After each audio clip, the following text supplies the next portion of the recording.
過得真係快，眨下眼，秋天又過晒，冬天又要嚟啦。玲欣，我真係有啲唔捨得今年嘅秋天。你咪講過紫薇園嘅秋天係晦暗陰沉嘅，你仲想佢做咩啫？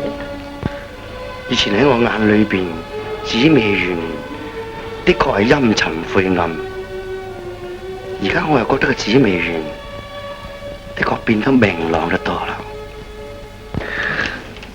玲欣，如果我病好翻，我要將嗰幅畫畫過，我要照你嘅意思，我要用豔陽滿天嘅天氣嚟表紫薇園嘅秋天。仲點解你今日咁興奮呢？你唔知噶啦，以前我真係冇咩做人嘅興趣嘅，自從你嚟咗之後，我成個變晒。而家我真係想做人，我又想做事，但係可惜我個身體，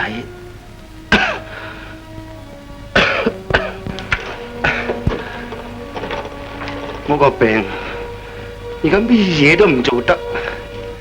等你嘅病好翻，你咪咩嘢都可以做咯。你點解要咁悲觀啫？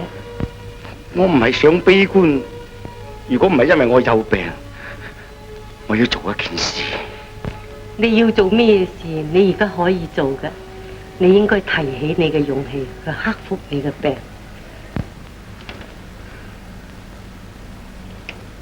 唔通而家我可以愛一個人咩？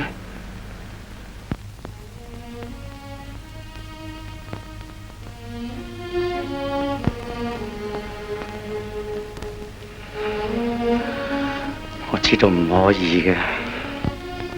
或者你估錯咗呢？如果你有勇氣去愛嗰個人，嗰個人或者會接受呢？